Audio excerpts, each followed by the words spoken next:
Bienvenidos. Soy Luz Morales y me permito compartir con ustedes algunas indicaciones para el éxito de nuestro webinar, Transformando el conflicto en oportunidad, cómo manejar desafíos en el aula universitaria.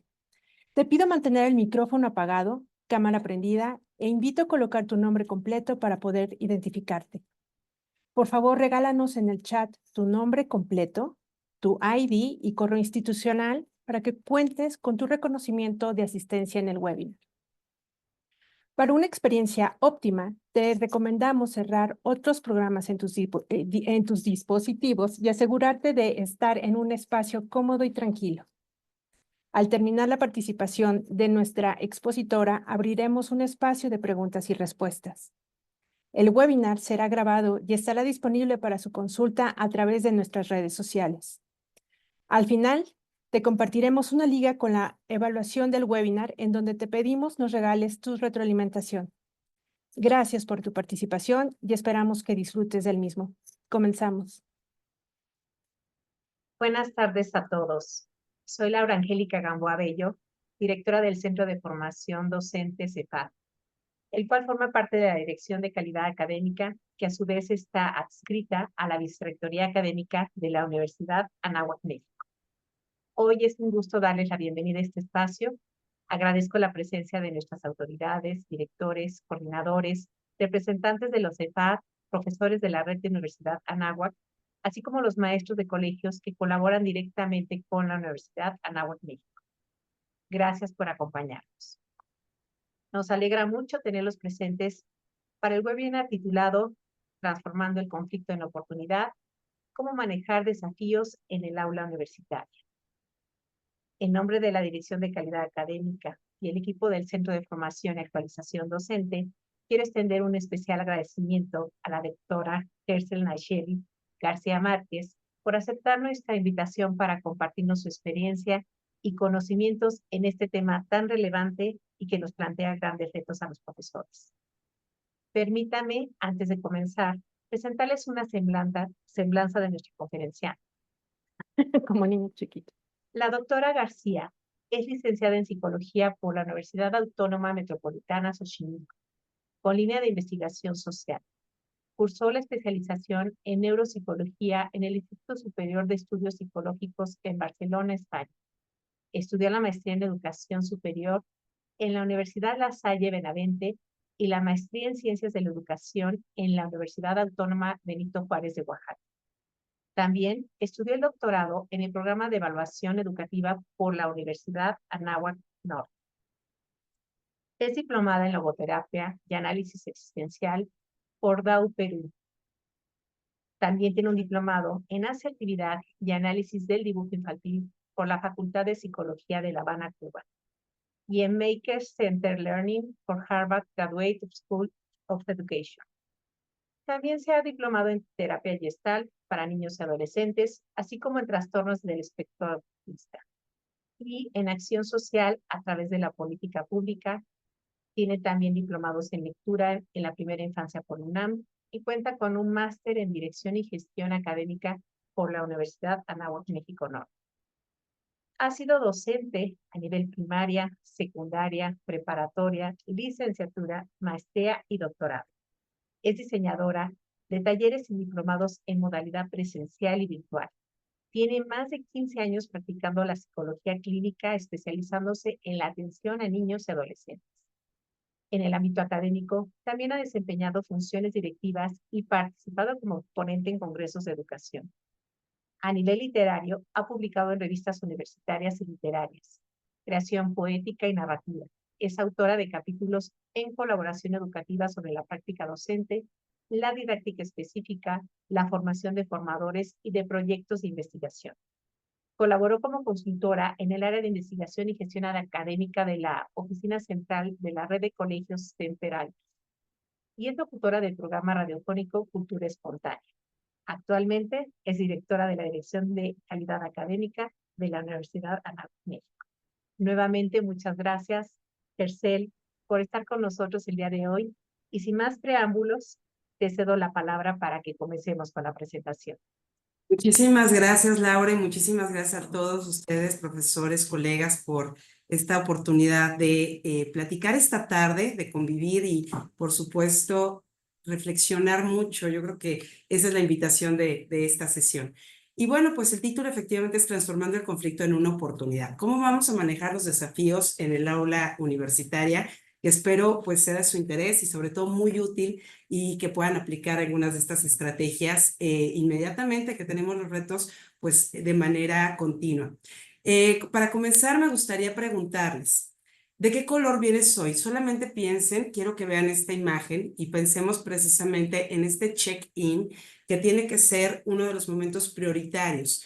Dice Gregorio Luri que el coeficiente intelectual en esta hipercomplejidad que vivimos en la actualidad tiene que ver con la atención. Entonces, es muy importante que con nuestros estudiantes y nosotros mismos estemos en disposición para el aprendizaje. Y una parte importante es hacer este check-in. Cada quien lo puede hacer con diferentes estrategias, muy personalizado. Hay quienes usan estas estrategias inclusive de neurogimnasia. Pero bueno, en esta ocasión yo te invito a que en esta tarde pienses en esta cascada de colores que es tu ser y que a veces venimos un poquito más azules y a lo mejor el azul significa tranquilidad para mí, o al revés, vengo muy rojo y eso es una energía impresionante, o más amarillito porque ya comí y estoy relajada. ¿Cuál es tu color? Solamente piénsalo. Si pudiéramos hacer este escaneo de tu ser interior, ¿de qué color vendrías? ¿De qué color está pintado tu ánimo, tu emoción esta tarde? Segunda pregunta que quiero hacerte es, ¿qué es lo más rico que has comido el día de hoy? A lo mejor fue un pan de muerto con chocolate en el desayuno, a lo mejor te comiste algo delicioso, a lo mejor te estás antojando ya lo de la cena, pero bueno, hasta ahorita, en este corte del día, ¿qué es lo más rico que has comido? Y la tercera pregunta es pedirte que nos digas qué has hecho hoy de bueno, de positivo, por ti mismo, por ti misma. Te voy a pedir que estas tres preguntas las escribas en el chat, pero no le des enter. Solamente las vas a escribir en el chat sin darle enter para que estén tus tres respuestas ahí. Y cuando yo diga 1, 2 y 3, todos le vamos a dar enter. O sea, hasta que cuente 3, le van a dar enter. Vamos a dar unos segunditos para que escribas. ¿De qué color vienes hoy? ¿Qué es lo más rico que has comido hoy? ¿Y qué has hecho de bueno, de importante hoy por ti? Vamos a ver este chat para dar nuestra primera actividad, que es esta cascada de opiniones. Entonces, ya que vemos aquí el chat, te voy a pedir que a las de 3 le des enter. 1, 2, 3. Y vamos viendo. Esa es una cascada maravillosa. Gracias. Vemos que vienen de verde, de pan con mantequilla, café con taquitos, hacer más actividades, excelente, pan de mantequilla, tomar más vitaminas, muy bien, aprender verde y piña, azul cielo, pechuga con vegetales. Oigan, qué bien se cuidan, qué maravilloso es leer todo esto. Verde con energía, sintiéndome y agradecimiento, un caramelo desayunado sanamente, bebido mucha agua, manzana, leer, color verde. Venimos muchos de verde, mucho de azul, qué maravilla.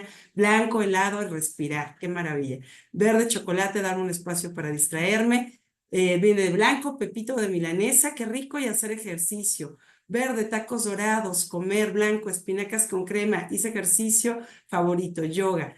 Pues esta primera estrategia, cuando estés dando clases en línea o tengas alguna actividad en donde te interese ver cómo opinan tus alumnos sin que esté influyendo la opinión de otro, esta cascada sirve muchísimo y te permite en breve que la persona reflexione, que el grupo reflexione y al mismo tiempo pues tener una opinión concentrada de manera rápida.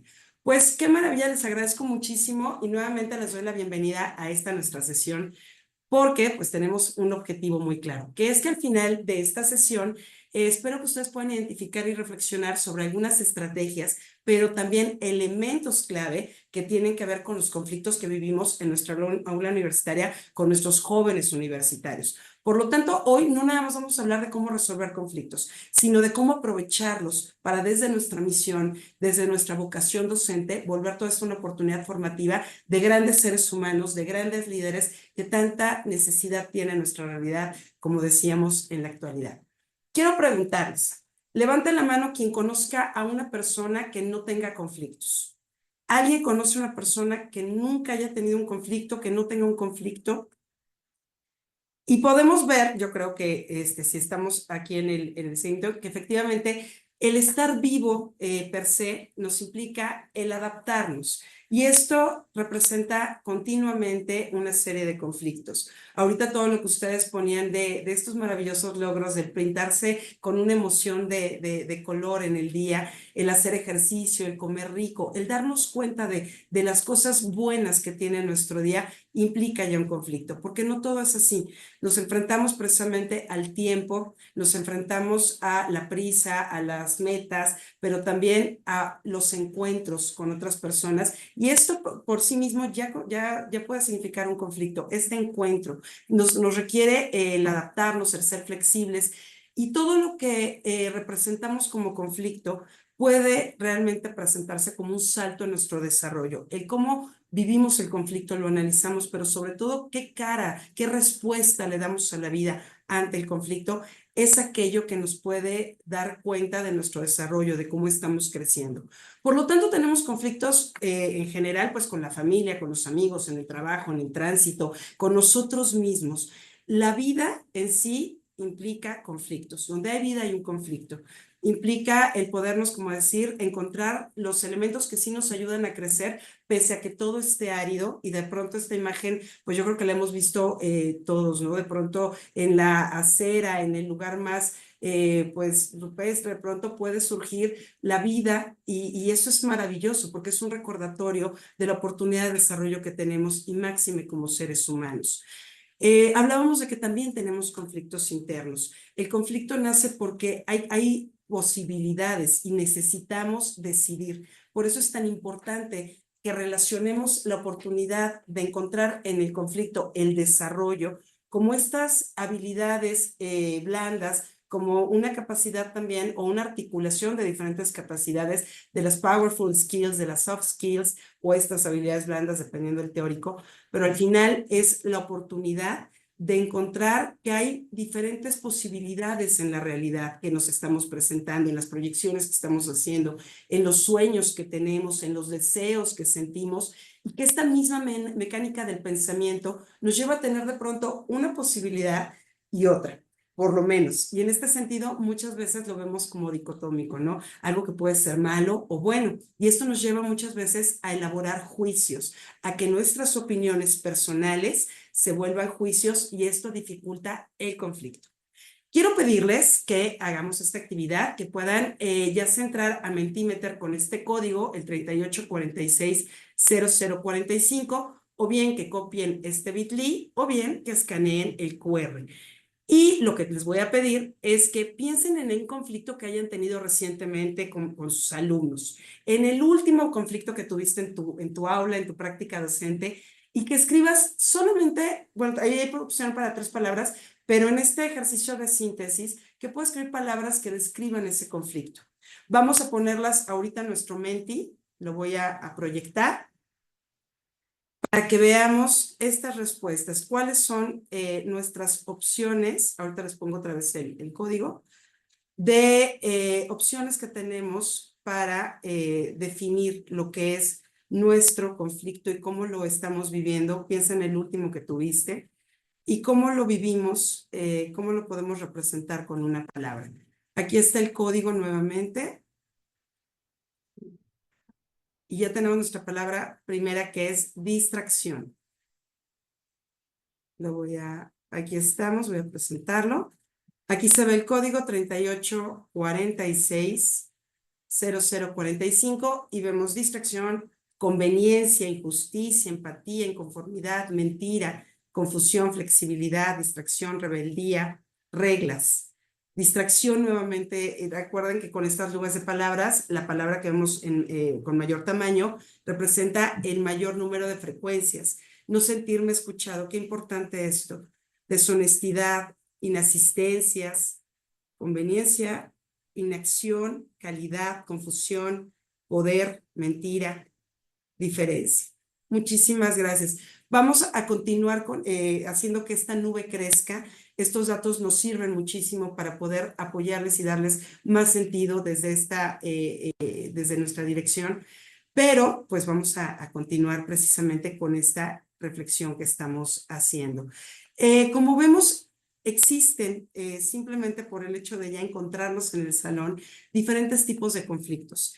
Y dentro de lo que la misma teoría nos puede hablar, vemos que hay conflictos. Creo que ya se ve mi PowerPoint, nada más si me pueden confirmar, por favor. Sí, ya se ve. Gracias.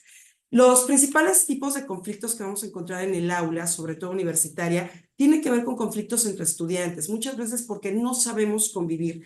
Y efectivamente se educa en la convivencia y para la convivencia, se educa en la paz y para la paz. Por eso es que hay ahora líneas tan específicas de cultura de paz, resolución de conflictos, porque están siendo elementos sumamente requeridos para poder trabajar simplemente desde la empleabilidad. Entonces, lo que se ve en los conflictos entre estudiantes pues, es que hay malentendidos, lo que se llama también estos, que llegan hasta los memes, ¿no? Los niños de los plumones, la diferencia de opinión, pero también la falta de gestión en el trabajo, en los tiempos, y también una gran necesidad de manejo de roles.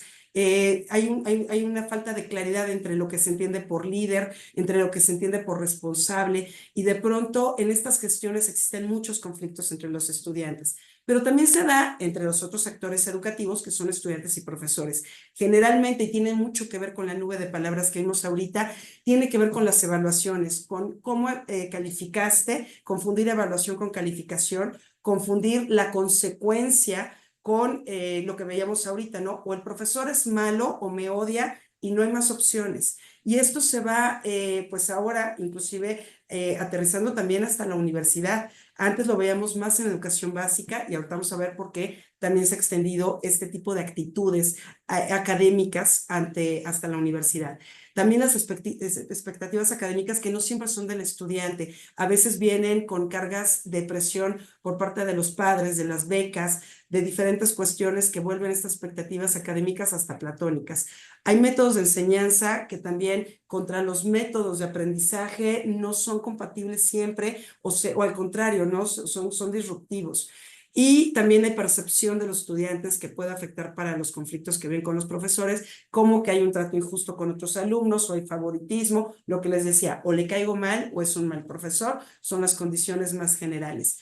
También existen conflictos por diversidad cultural y por valores, ¿no? Esto tiene que ver con las creencias, con las costumbres, y son conflictos que se dan con mucho más interés en las aulas universitarias porque muchas veces se fomentan desde el debate, desde las mesas de discusión, desde los blogs, para precisamente formar dos cosas, el pensamiento crítico y argumentativo, o argumentativo dentro de estas características de lo crítico, pero también la colaboración y respeto hacia las opiniones externas.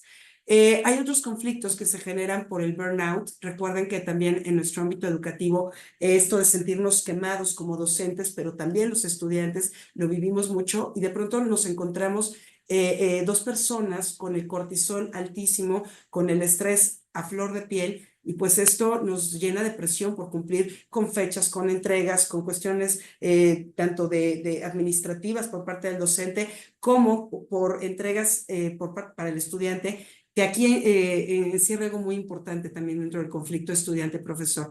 Tareas que no son revisadas o retroalimentadas, el estudiante se queda con una gran frustración, con un gran enojo por el trabajo, el tiempo. Y ahorita vamos a ver también con los retos que tenemos frente al uso de inteligencia artificial y cómo esto se va alterando. Tenemos también, y aquí entra lo del uso de IA, el conflicto por uso de tecnología. Hay discrepancias sobre cómo utilizamos estos dispositivos en clase, si son necesarios para las actividades o al contrario, en lugar de ser un medio, son un distractor de la atención, lo cual pues nos lleva a un conflicto casi siempre. Pregunta, y esta es una pauta para pensar, también el uso de pautas para pensar con los estudiantes durante la clase nos permite disminuir la probabilidad de que exista un conflicto, porque estamos manejando dos elementos. La atención por cápsulas, tiempos de volver a jalar la atención del cerebro hacia otra actividad, y no es una actividad que quite lo cognitivo, sino que aumenta. Y esta es una primera de ellas. Estas pautas, precisamente son pautas para pensar, preparan al cerebro como si fuera a correr un maratón, a calentar motores, ¿no? A que se vaya preparando a la actividad cognitiva que vendrá posteriormente. En este caso, esta pauta para pensar se llama así: ¿qué ves y qué miras? Yo te quiero pedir que nos escribas alguna respuesta para estas dos preguntas en el chat y le voy a pedir a alguien del CEFAD, quien guste de nuestro gran equipo del CEFAD, que nos pueda leer las respuestas, que nos hagan favor ustedes de escribir en el chat. ¿Qué ves y qué miras? El ver, profesoras, profesores, es con los ojos, tal cual lo que estamos viendo, cantidad de personas, colores, imágenes, todo lo que vemos, profesores. Y en el mirar vamos a poner la razón, la mente. Vemos con los ojos y miramos con la mente. Si te puedo preguntar, ¿qué es lo que ves? ¿Qué me dices en una frase? Y si te pregunto, ¿qué es lo que miras?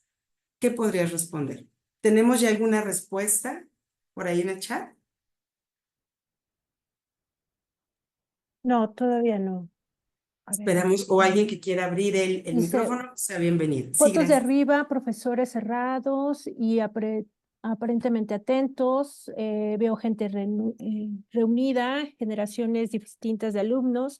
Veo personas, miro historias, personas estudiantes, miro una generación de alumnos. Veo dos fotografías con alumnos, dos generaciones distintas, arriba más formales, abajo menos formales. Veo muchas personas, observo seres humanos, una época sin distracciones tecnológicas, rosa, pastel de cumpleaños, bañarme temprano. Excelente. Muchísimas gracias, Luz, y gracias por sus participaciones. Pues estas dos fotos son de la historia de la Universidad de Anáhuac. Son parte de nuestro álbum fotográfico, de nuestro Facebook, dijéramos los que todavía usamos esta red social, y nos habla precisamente de dos momentos muy distintos. Y si yo pusiera ahí la foto de tu clase el día de hoy, seguramente veríamos otras cosas distintas y miraríamos muchas otras cosas. Este ejercicio es porque efectivamente vemos conductas, están sentados, hay tantos hombres, hay una atención focalizada, abajo vemos otra postura corporal en el mirar está cómo se sienten los de abajo, se ven contentos, se ven alegres, se ven integrados, ven alguno que se vea fuera del equipo, del grupo, y ahí empezamos a darle sentido. Cuando un alumno está viviendo un conflicto en el aula, lo que vemos muchas veces es el grito, la falta de respeto, la grosería, el no participar, el silencio, pero en el fondo hay que mirar. ¿Qué mira nuestra mente cuando lo que nuestros ojos ven es una conducta que nos lleva hacia un conflicto? ¿Qué profesor universitario no tiene un conflicto? Y aquí la realidad es que, y esto te lo voy a estar diciendo, profesor, profesora, continuamente, no estás solo. Tienes un arsenal, por lo menos ahorita veía, de 49 colegas que estamos contigo para mejorar las cosas, para escucharte, para escucharnos y hablarnos también. A nivel global, el 43% de estas, hicimos un análisis de estudios a nivel global, a nivel local también, y dentro de estos estudios, lo que eran una población de 1,000 personas, y veíamos que el 43% reporta falta de respeto por parte de los estudiantes, son profesores, se hizo este estudio a partir de la documentación. Y en España lo que veíamos que el 48% de los profesores reporta que hay falta de motivación por los estudiantes. En Latinoamérica el 57% enfrenta conflictos debido a diferencias generacionales, cosa muy importante que ahorita vamos a seguir tocando. Y en Estados Unidos el 35% identifica que el plagio y la falta de honestidad ha sido un tema de conflicto constante. En México, el 65% de los profesores que fueron encuestados señalaron que la falta de participación principalmente es por el uso excesivo de los dispositivos móviles y que es la principal causa de conflicto en el aula. Yo quiero preguntarte, a partir de la pandemia, y aquí vamos a ligarlo, ¿cambiaste? ¿Te encontraste en conflicto? Porque estos números que veíamos ahorita, como ustedes pueden ver en las citas, hay algunos que son antes de pandemia, tenemos citas antes de pandemia, pero también se revisaron después de pandemia. Y aquí la realidad es que hubo un cambio realmente abismal en los cómo, pero no necesariamente en que aparecieron más conflictos, sino en los tipos de conflictos que se están viviendo. Esto tiene que ver con reconocer que hemos vivido una crisis humanitaria y esto va de la mano por saber desde tu propia reflexión qué conociste de ti en pandemia, qué cambió de ti después de pandemia, ¿Qué reconociste? A lo mejor, ¿qué cosas te gustaron mucho de este encuentro contigo mismo dentro del contexto de una crisis humanitaria? Y hubo cosas que no te gustaron. A lo mejor hubo cosas que cambiaste, que trabajaste. Pero aquí es muy importante preguntarnos cómo sobrevivimos esta crisis humanitaria, porque es importante saber eso, que después de esta crisis a nivel global, tenemos que repensar mucho en el encuentro en las aulas. ¿Cómo llegaron nuestros alumnos? ¿En qué etapa de vida se encontraban cuando vivieron la pandemia? Y esto tiene que ver por las condiciones personales, que mucho de esto se ha trabajado desde los años de inmadurez en el desarrollo humano que traen nuestros estudiantes. Y los estudios dicen que son hasta 2 años. Entonces, el chico que entró a universidad, pues seguramente vivió toda su prepa en línea, en situaciones muy características y particulares de pandemia, y esto ha tenido un impacto en la forma y de su desarrollo para la socialización, para toda esta parte de colaboración, para cómo resolver los conflictos. Ha tenido que ver también con las crisis personales, pero familiares también. Los duelos que traemos por muertes, los duelos que traemos por separaciones, por pérdidas de trabajo, de condiciones, de los mismos espacios. Y esto nos lleva a reconocer el gran papel que tiene el profesor, porque ante estos grandes retos que implican una pospandemia, una crisis humanitaria, lo importante es reconocer qué vivieron nuestros estudiantes, qué vivimos nosotros mismos y cómo nos reencontramos. A veces ya ellos esperando una escuela como educación básica y quien nos recibió fue la universidad, con una formalidad preprofesional que ya estamos a punto de dar cuentas a la empleabilidad y donde esta parte preuniversitaria trae muchas lagunas. Entonces, los profesores aquí han sido los grandes constructores de estos puentes de conocimiento, sobre todo a nivel universitario, y yo en verdad te invito a que te des un gran aplauso, una gran celebración, porque gracias a ustedes es que estamos reorientando todo el tejido social, la construcción de una nueva realidad en donde estamos leyendo las necesidades de la sociedad desde la empleabilidad, pero al mismo tiempo atendiendo desde lo pedagógico el aprendizaje de nuestros estudiantes para darles un sentido de vida. En esta parte hay que recordar que cada etapa humana ha tenido crisis humanitarias y las hemos enfrentado de diferente manera, pero sobre todo hemos tenido una huella importante que escuchar y que dar cuenta de ello. Esto es 1916, el Shell Shock, y estas son las personas que vivieron pues de cerca todo el impacto de la guerra. Lo que se veía aquí, y es un poco el ejercicio que quiero llevar, es de manera muy clara pues cómo eran las trincheras.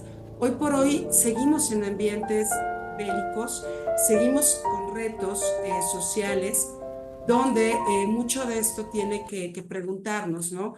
¿Cuál es el encuentro? Y aquí se veía no nada más a los soldados, sino también a la gente civil que tuvo por una u otra circunstancia a principios del siglo pasado esta cercanía con la guerra, y tenían esto que se llama shell shock, que era un estrés postraumático, donde esta es la mirada de espanto, pero también había una temblorina constante. Curiosamente, lo que se empezó a ver es que se iban calmando o atendiendo este tipo de síntomas con el contacto.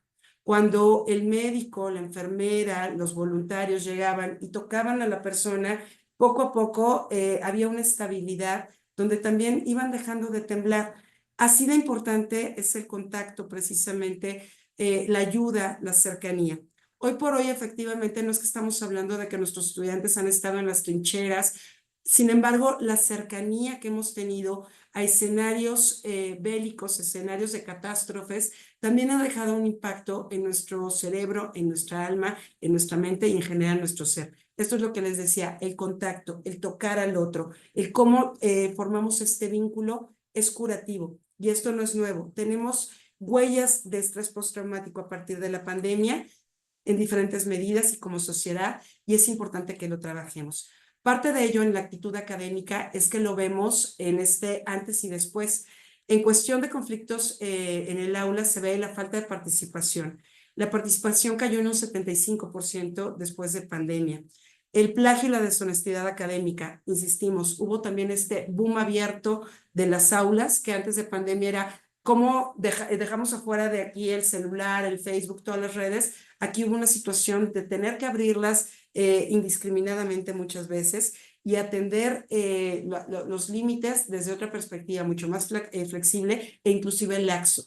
Hubo un uso inadecuado de dispositivos móviles que tenía que ver con esto, ¿no? El 65% de estudiantes que estaban desconectados o distraídos durante las clases virtuales, inclusive esto se ha llevado también al campo de la psicología clínica por la cuestión de la depresión y la ansiedad ante la falta de supervisión o de acompañamiento de los estudiantes, sobre todo en educación media, que en este momento son los que tenemos en la universidad.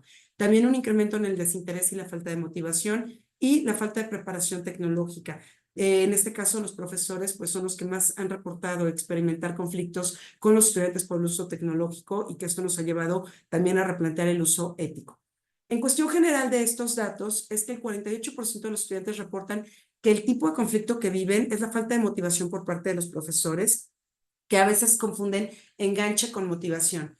Ellos también parte de nuestro trabajo para mantener un clima de paz y de convivencia y de colaboración en el aula es tener estos objetivos claros y decir, la motivación es efímera, dura muy poquito. Ahorita me gustó lo que vi, pero cuando ya tengo que llevar más allá el proyecto, tengo que hacer otro tipo de actividades y no todo es colaboración o manualidades, eso se llama enganche.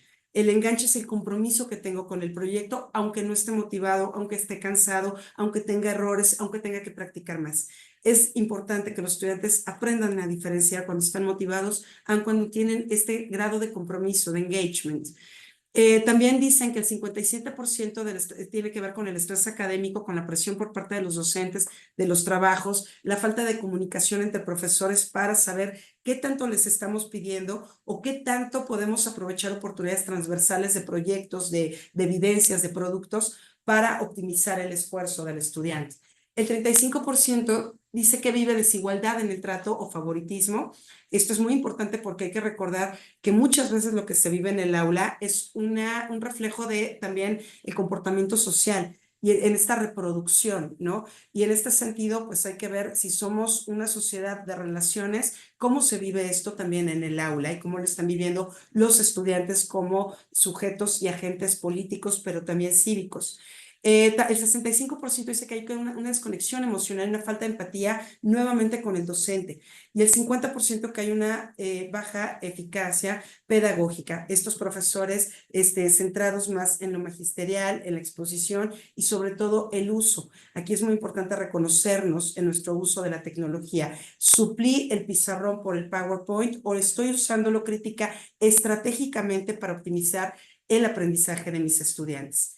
Personalizar el conflicto implica que identifiquemos que los estudiantes, por ejemplo, de medicina en México son quienes reportan una cuestión muy importante en cuestión de la falta de respeto y también los profesores. De hecho, se ha determinado como un maltrato vicario, algo que vamos enseñando y dicen los profesores médicos.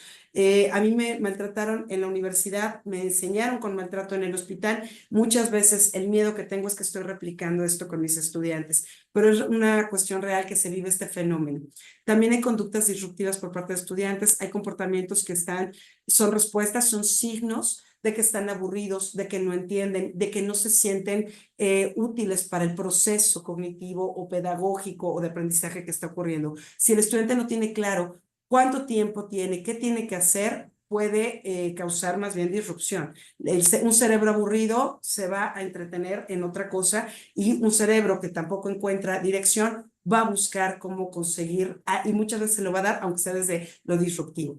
También hay falta de empatía y comprensión de los profesores que decíamos, no comprenden la situación personal, los tiempos, las conexiones, sino que mucho de lo que dicen los estudiantes es, dan por hecho que por estar en la universidad tengo todo el tiempo para dedicarme solo a esto o es mi única actividad.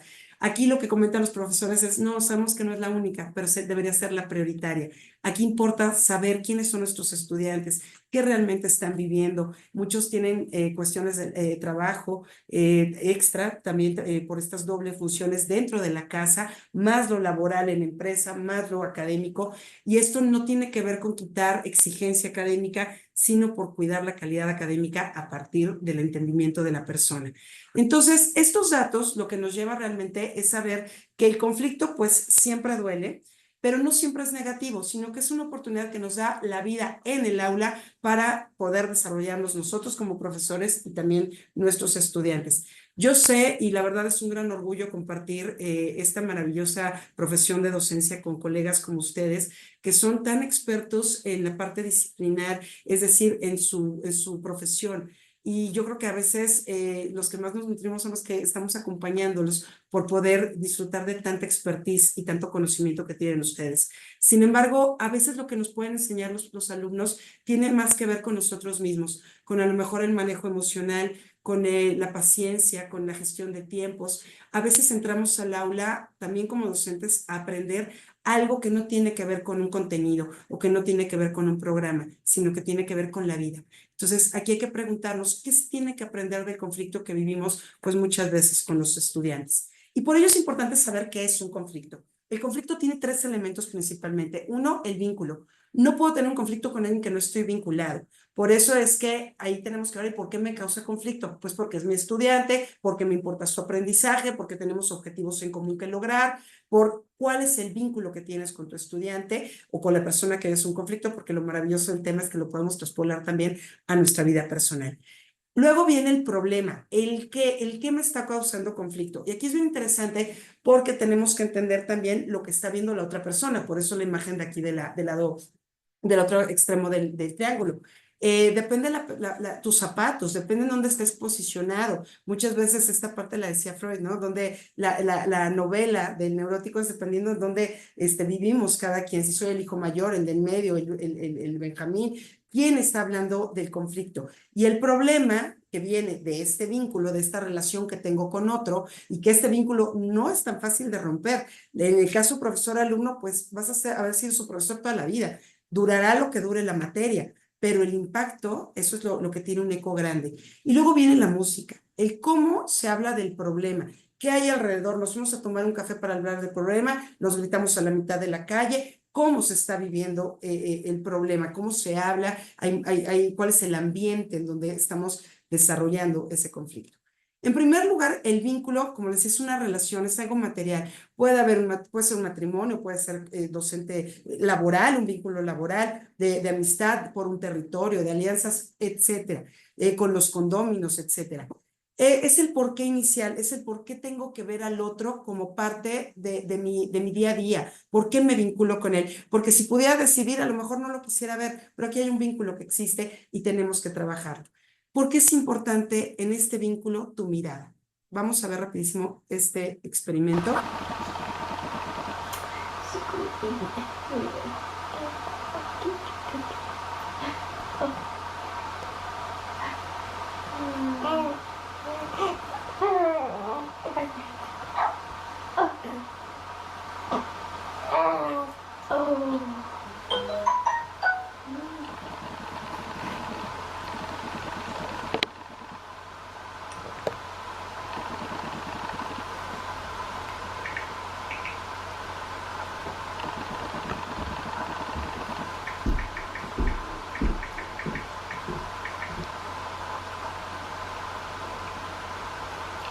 Lo que vamos a ver en el experimento es como el adulto está distraído en un dispositivo. Gersel, creo que tu audio está, no se escucha.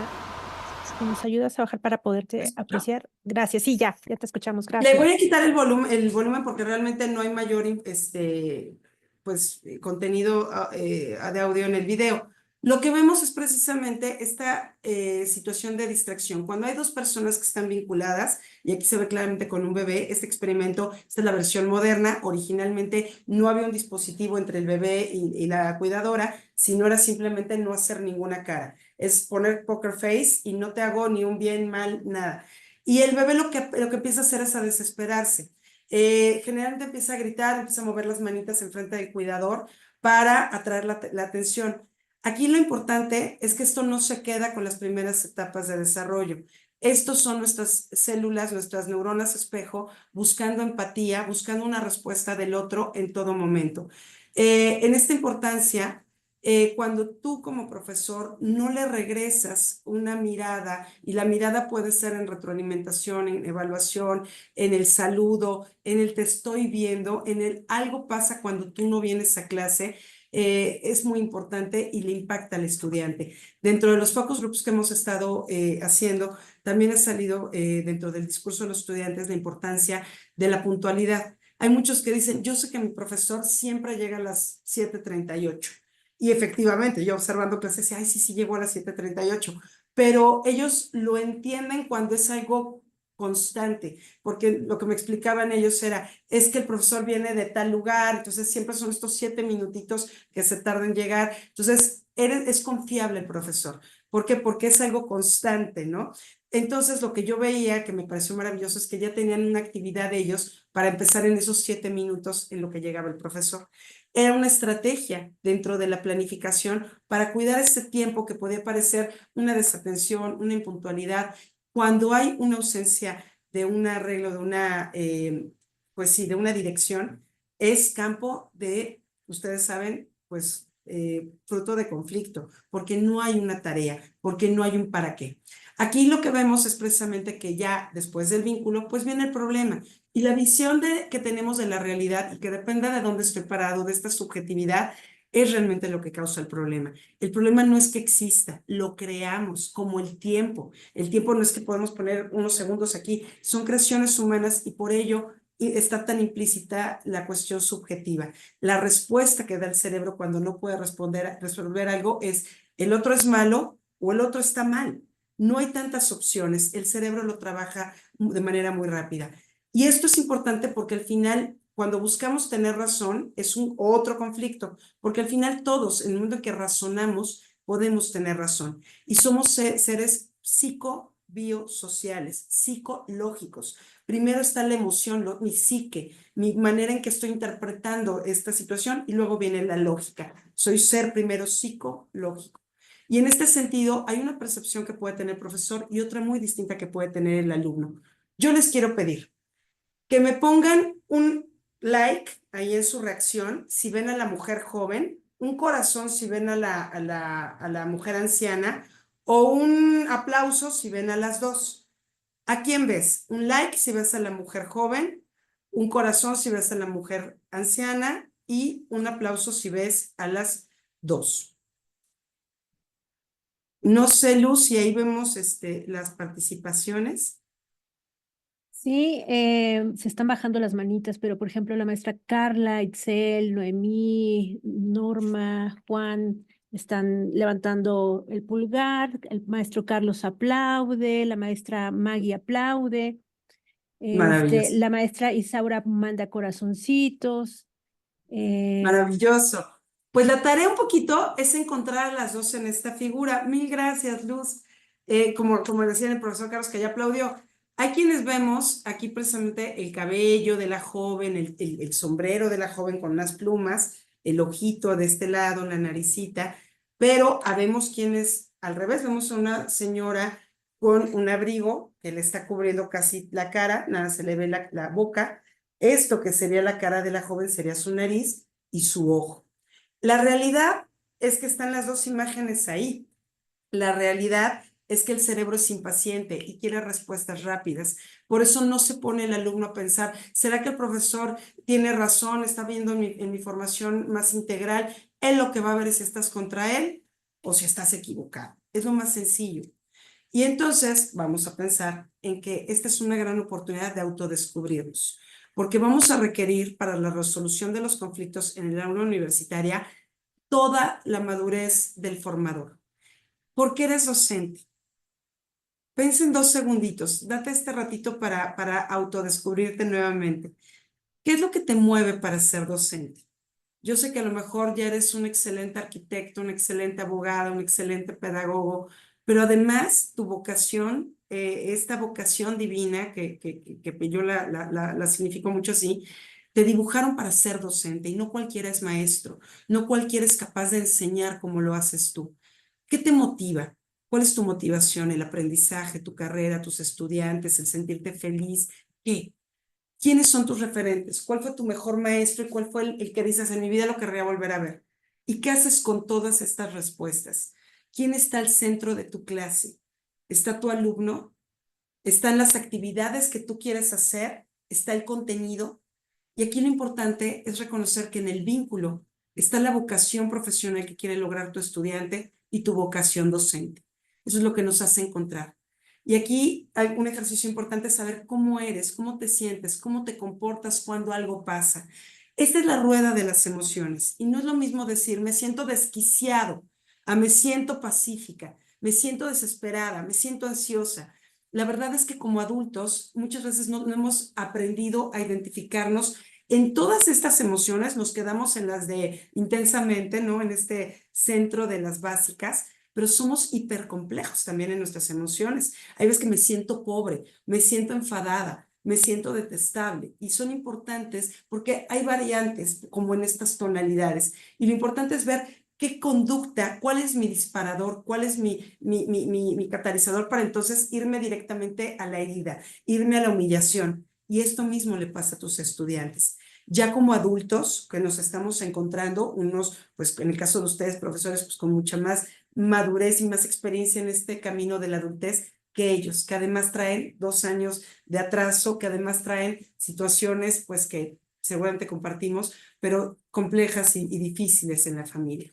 Por lo tanto, el cerebro lo que hace es trabajar con leyes. Y una importante es la ley de la proximidad, que es cuando el cerebro agrupa los elementos que están cercanos entre sí, pero en un conflicto esto nos puede llevar a que parezcan más importantes o más urgentes, que ahorita el alumno no entregó la tarea, a que ha faltado 5 veces en el semestre. Entonces, cuando varios conflictos ocurren al mismo tiempo, es importante que nos enfoquemos en ver cuál es la causa. Es decir, que no percibamos un conflicto como algo urgente. Yo aquí les estoy compartiendo un documento, se los vamos a compartir también por parte del Cefat, que es un cuestionario que te va a servir, lo hemos construido aquí mismo dentro de la DCA, para reflexionar cuáles son tus 3 conflictos que se te presentan, cuáles son la prioridad que le vas dando, ahorita lo vamos a ver rápido, y para que nos permita priorizar y tomar distancia. No puedo atender, no es lo mismo que y lo vemos ahora en un curso de Alfa, ¿no? Muy recomendado, por cierto, pero ¿qué tiene que ver con esto? Si tú tuvieras que rápido, no sé, se está incendiando un edificio, pero aparte hay un accidente de auto junto al incendio, pues ¿qué hace? Dice la persona, pues yo como policía me quito todo el uniforme y camino como cualquier civil. El punto es que no podemos hacer eso como docentes y de pronto tenemos que saber cuál es la prioridad en decisión, que podamos ir trabajando sobre todo para ir atendiendo y saber que no estamos solos, que hay diferentes pues, y herramientas y áreas que pueden apoyarnos precisamente a atender estas cuestiones de manera directa. Voy a presentarles rapidísimo el formato que viene ahí en el QR. Y es un poquito presentarnos esta reflexión, ¿no? ¿Cuáles son los conflictos que estás viviendo en tu aula con tus estudiantes? ¿Cómo podemos clasificarlos? ¿Tienen una alta prioridad? ¿Requiere intervención inmediata? ¿Hay cosas que son verdaderamente prioritarias y urgentes? ¿O tiene más bien una prioridad media? Perdón. En esta prioridad media, pues podemos esperar un poco, pero hay que resolverla de todas formas, o más bien es de baja prioridad, es algo superficial que realmente se presentó una vez o no te está conflictuando el logro de objetivos formativos con tus estudiantes. Luego te pedimos que pues tú mismo pienses en estrategias para cada conflicto y puedas ir diferenciando, y esto lo pueden hacer como equipo docente, como cuerpo docente para tener, si lo vamos viendo, se presentan continuamente o se repiten los tipos de conflicto. En este sentido, bueno, y regresando, la importancia de poder reflexionar sobre estos problemas que se nos presentan y qué prioridad tienen en nuestra aula, tiene que ver también con las soluciones que les damos. Y es que aquí el percibir un problema como urgente, pues nos va a permitir identificar, como decíamos, cuál es el ejemplo de emoción que estamos trabajando. Por ejemplo, si un profesor debe observar las emociones que surgen con mayor frecuencia en su grupo y es que se frustran mucho, es que se enojan mucho, esto me va a permitir ver cuál es la causa de esta emoción en los estudiantes. Y muchas veces puede ser que no estoy dando fechas claras de entrega. o no estoy evaluando formativamente, o necesitan más retroalimentación. Y puedo entonces buscar estrategias para atender este conflicto o prevenirlo inclusive. Esto tiene que ver con evaluar las reacciones emocionales a los conflictos. Cuando se enoja mi estudiante, ¿qué me causa a mí? ¿Cómo le hago para que autorregularme? ¿Qué está haciendo el estudiante para autorregularse? Y eso es bien interesante porque los estudiantes tienen, inclusive a nivel grupo, mecanismos bien importantes para autorregularse que podemos ir adoptando y adaptando a nuestra clase. Y para precisamente lograr la mejora de la gestión emocional en el aula. Hay otra ley que es la de figura y fondo, y esto tiene que ver con que, por ejemplo, un profesor podría concentrarse solo en cómo se comporta el estudiante, pero no en todo lo que sí hace. Que a lo mejor es que sí está estresado o sí está bien todos los días entregando la tarea, pero lo hace de mala forma. Hay que ver figura y fondo. ¿Qué es lo que me está diciendo el estudiante como en primer plano y las causas de ese mensaje? Hay otra ley que es de la simplicidad o la buena forma, y aquí lo que se ve es que el cerebro busca organizar información que siempre tenga que encasillar o es buena o es malo. En este sentido, tendríamos que preguntarnos a nosotros mismos, ¿quiénes son los malos estudiantes en nuestra clase? ¿Quién es un buen estudiante? ¿Realmente existen estos estudiantes o son una clasificación, una etiqueta que me facilita de alguna manera a nivel cerebral de decir, con estos no me complico porque son malos estudiantes y con estos, con que ellos lo hagan, ya puedo decir que la actividad estuvo bien hecha?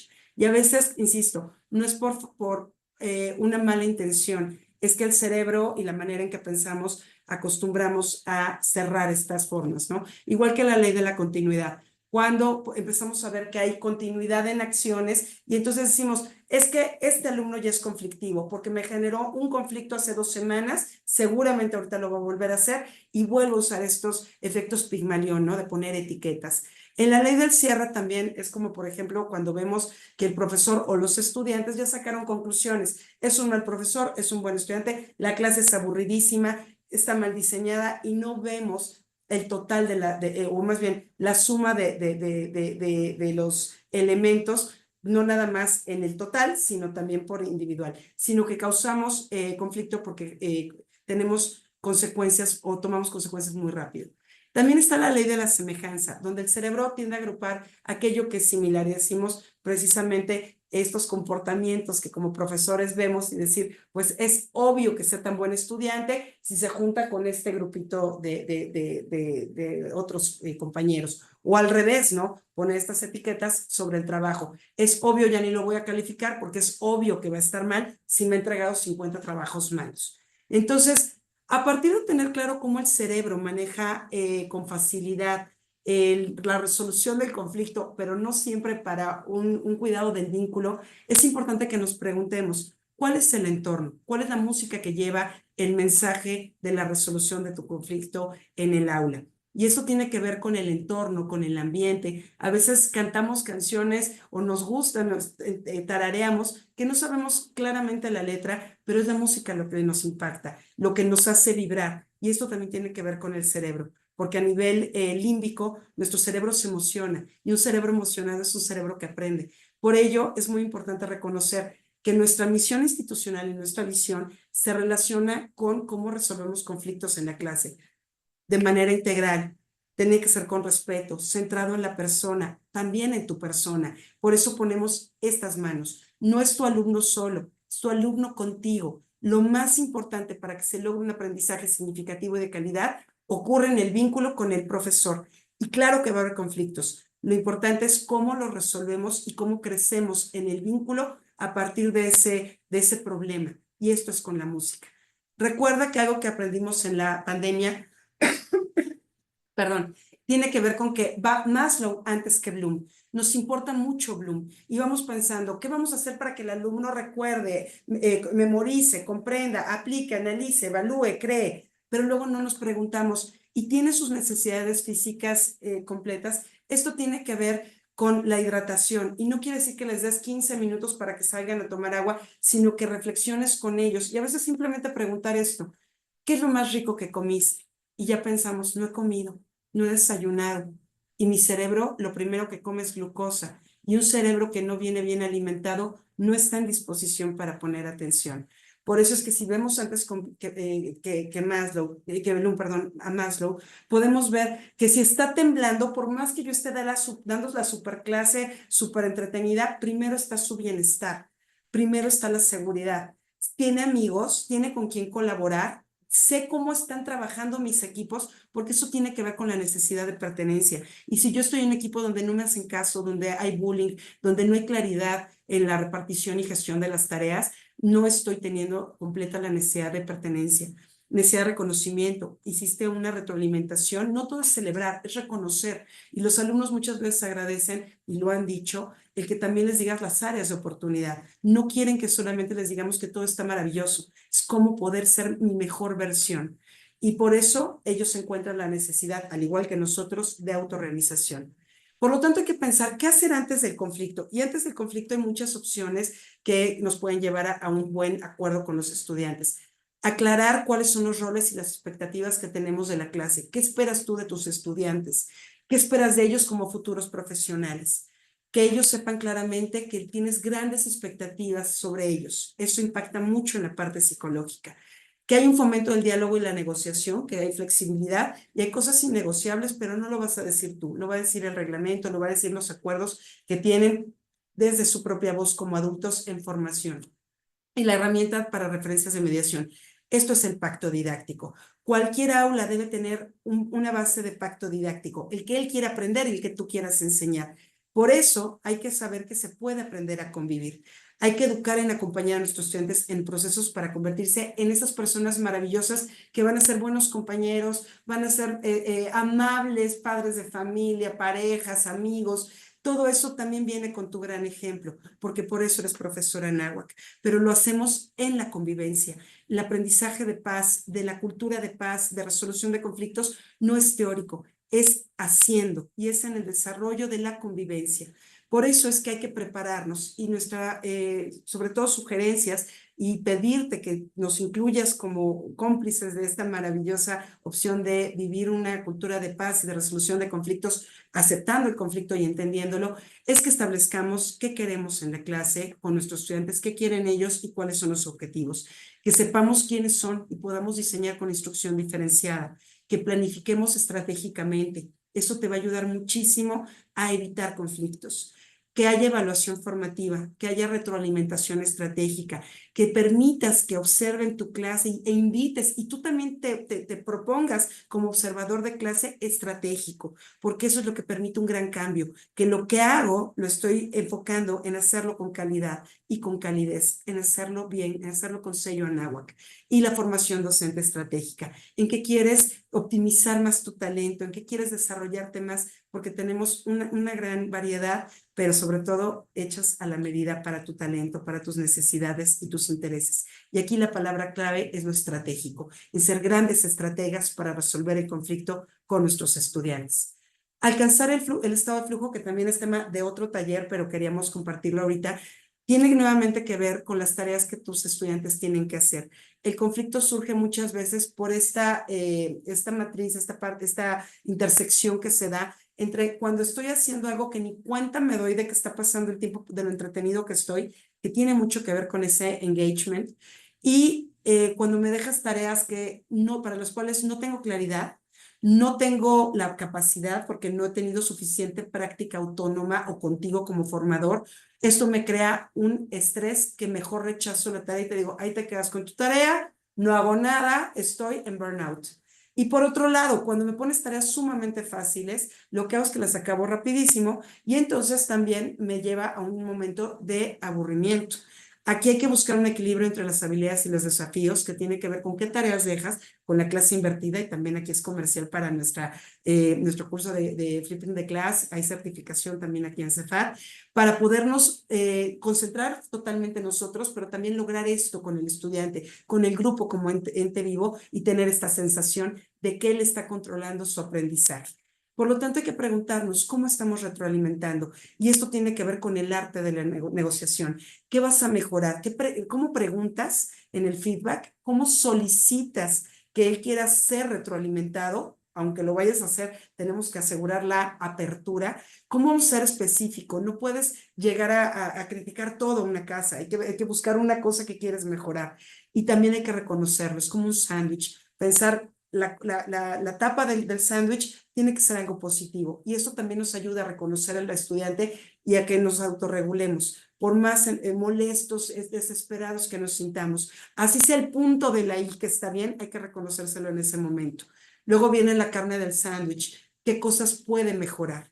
Y es muy importante por eso ser generoso, de que le des mucho bienestar, sobre todo en el que sepa que puede mejorar y que cuenta contigo, que seas generoso en las opciones de mejora, de estrategias que pueda llevar a esa mejora que le estás diciendo en un punto específico y que seas auténtico. No se vale el bluff, no se vale exageración, se vale el reconocimiento auténtico.